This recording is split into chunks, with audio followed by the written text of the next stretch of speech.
రైతు వ్యతిరేక party Congress party అని రేవంత్ సర్కార్ మోసపూరిత హామీలతో గద్దెనెక్కి హామీల అమలులో పూర్తిగా విఫలమైందని బీజేపీ సీనియర్ నాయకులు దారం గురువారెడ్డి వెంకటరమణ అన్నారు. మంగళవారం సిద్దిపేట జిల్లా గజ్వేల్లో బీజేపీ సీనియర్ నాయకులు వెంకటరమణ, దారం గురువారెడ్డి మాట్లాడుతూ కాంగ్రెస్ పార్టీ ప్రజా సంక్షేమ పాలనలో పూర్తిగా విఫలమైందని, రైతులకు రైతు బంధు 15,000 రూపాయలు ఇస్తామని మోసం చేస్తుందని, కాంగ్రెస్ అధికారం చేపట్టిన తర్వాత ధరణిలో సమూల మార్పులు చేసి అసైన్ ల్యాండ్ లావణీ భూమి పట్టా చేసి రైతులకు ఇస్తా అని హామీ ఇచ్చిందని, ఆ హామీని తుంగలో తొక్కిందని అన్నారు. మర్కుక్ మండలం కర్కపట్ల గ్రామంలో ప్రభుత్వం గతంలో తీసుకున్న రైతుల భూములను గత బీఆర్ఎస్ ప్రభుత్వం టీఎస్ఐఐసీకి దారాదత్తం చేసి బడా కంపెనీలకు వంతపాడిందని, మత్తడి మైసమ్మ దేవాలయం ఉదంతం ఇటీవల మనం చూశామని, మత్తడి మైసమ్మ దేవాలయానికి చెందిన భూమి అన్యాక్రాంతమైందని, ఇలా రాష్ట్రం మొత్తం చాలా చోట్ల దేవాలయాల భూములు అన్యాక్రాంతమవుతున్నాయని, వెంటనే రైతులకు మేలు చేకూర్చే విధంగా చర్యలు తీసుకోవాలని, దేవాలయాల భూములు పరిరక్షించాలని, లేనిచో బీజేపీ ఆధ్వర్యంలో పెద్ద ఎత్తున నిరసన కార్యక్రమాలు నిర్వహించడం జరుగుతుందని అన్నారు. ఈ కార్యక్రమంలో బీజేపీ నాయకులు వెంకట్రెడ్డి, మహేందర్, బారు అరవింద్, సందీప్, రాజు, మల్లేశం తదితరులు పాల్గొన్నారు.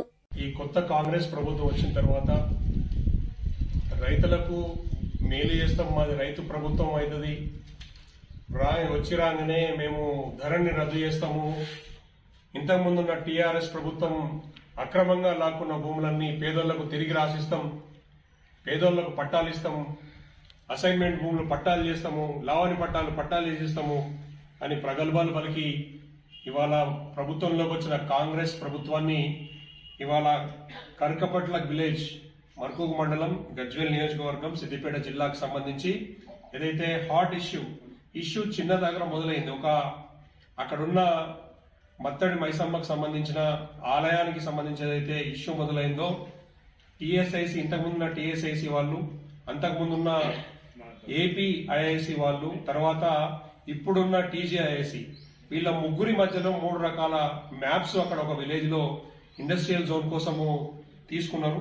ఇవాళ నేను చూపిస్తాను, మీ కెమెరా జూమ్ చేస్తే, ఇవాళ ఇది 2013లో ఉన్న ఒక మ్యాప్. ఇది 2013లో మ్యాప్ 508 ఎకరాలు చూపిస్తున్నది. వీళ్ళు అక్వైర్ చేసింది 2013లో ఏపీఐసి ఉన్నప్పుడు, తెలంగాణ ప్రభుత్వం ఏర్పడక ముందు ఇక్కడున్న ఇండస్ట్రియల్ జోన్ కోసం అక్విజిషన్ చేసింది 508 ఎకరాలు మొత్తం ఓవరాల్ గా. అందులో ప్రభుత్వ భూమి ఉన్నది, అందులో పట్ట భూమి ఉన్నది, తర్వాత అందులో లావణి పట్టాలనే అసైన్మెంట్ భూములు ఉన్నాయి, అట్లనే బిలాల్ ఖాతా భూములు కూడా ఉన్నాయి. దీనికి సంబంధించి ఇందులో మనం మొత్తం టేబుల్ చూసుకోవచ్చు. టోటల్ ఏరియా 508 ఎకరాలు అని ఇక్కడ రాస్తుంది, 508.92 ఎకర్స్ ఒకటి. అయితే మధ్యలో ఒక మ్యాప్ మారింది. ఇప్పుడు లేటెస్ట్ మ్యాప్ టీజీఐసి వాళ్ళు వాడుతున్న మ్యాప్ మీకు చూపిస్తాను. ఇందులో చూడండి, రకరకాలుగా మా గ్రీన్ ఇంక్ తోటి, బ్లూ ఇంక్ తోటి, తర్వాత ఇక్కడ పింక్ ఇంక్ తోటి రకరకాలుగా మారింది. అయితే ఇక్కడ టోటల్ ఏరియా మారింది, ఎక్స్టెన్షన్ అయింది. టోటల్ ఎక్స్టెంట్ అక్విజిషన్ చేసింది 621 ఎకరాల 83 గుంటలను రాసినారు. అంటే దాదాపు 19 ఎకరాలు. 19 ఎకరాలు ఎక్కడి నుంచి వచ్చినాయి వీళ్లకు? ఒరిజినల్ అక్విజిషన్ ల్యాండే 508 ఎకరాలు. ఒక్క నిమిషం, 608 ఎకరాలే కదా, 508. టోటల్ ఎక్స్టెన్షన్ 508 ఎకరాలండి ఫస్ట్. ఇందులో వీళ్ళు అక్విజిషన్ చేసింది 611. ఇందులో దీని లెక్క ప్రకారము లేఅవుట్ ఏరియా 608 ఎకరాలు, తర్వాత అందులో సెజ్ ఏరియాకి 100 ఎకరాలు, తర్వాత నాన్ సెజ్ ఏరియా 508 ఎకరాలు రాసింది.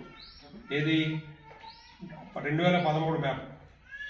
టోటల్ ఏరియా ఎక్స్టెన్షన్ అంతా ఈ లేఅవుట్ లో ఉన్న ప్లాటెడ్ ఏరియాకి 508 ఎకరాలు వాడింది. అట్లనే ఇప్పుడు లేటెస్ట్ వస్తే ఏంటంటే 626 ఎకరాలు అయింది. దీనిలో మీకు ఇక బ్లూ డాటెడ్ ఏరియా చూపిస్తా.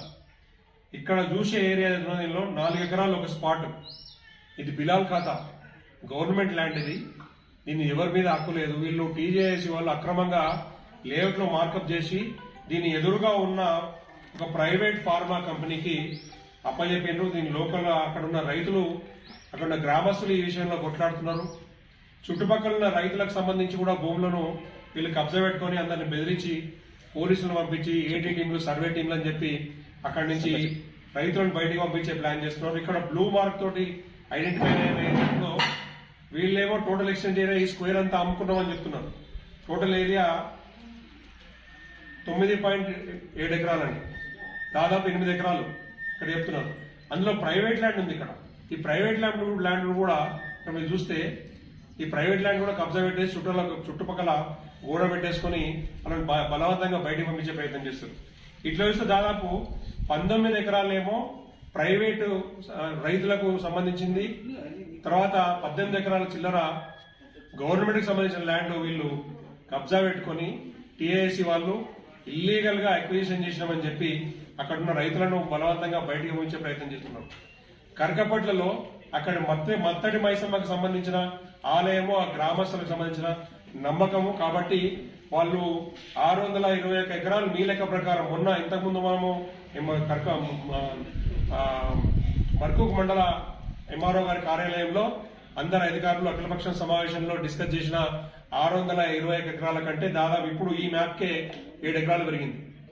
మీరు 3 నెలలకోసారి 4 నెలలకోసారి టీఏసీ వాళ్ళు మ్యాప్లు మారుస్తున్నారు, ఎక్స్టెంట్ మారుస్తున్నారు.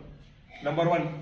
నంబర్ 2 చెప్పేది ఏంటంటే ప్రైవేటు భూములు ఎవరైతే వీళ్ళు అక్విజిషన్ చేసి ఇండస్ట్రీస్ కోసము అప్పచెప్తున్నారో ఒక ప్లాట్ నంబర్ 65 ఉంటది. 2013లో ఉన్న మ్యాప్ లో ప్లాట్ నంబర్ 65 నార్త్ వెస్ట్ లో ఉంటది. ఇప్పుడున్న లేటెస్ట్ మ్యాప్ లో ఏదైతే బిలాల్ ఖాతాలో 4 ఎకరాలు వీళ్ళు కబ్జా పెట్టుకున్నారో దాన్ని ప్లాట్ నంబర్ 65 కింద చూపిస్తున్నారు.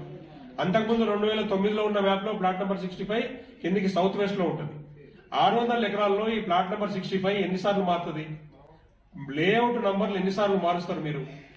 ఇన్ని రకాలుగా మీ దగ్గర అవకతవకలు పెట్టుకుని దాదాపు 120 ఎకరాలు పట్టాలాంటి ప్రైవేట్ వాళ్ళకి సంబంధించిన భూములు, రైతుల భూములకు సంబంధించి, తర్వాత బిలాల్ ఖాతాలో గవర్నమెంట్ ల్యాండ్, గరేన్ ల్యాండ్ ఎటువంటి అక్విజిషన్ ప్రొసీజర్ లేకుండా ప్రైవేటు కంపెనీలకు అప్పచెప్పాలని చూస్తున్న టీజేఎస్ వాళ్ళని క్వశ్చన్ చేస్తున్నాం.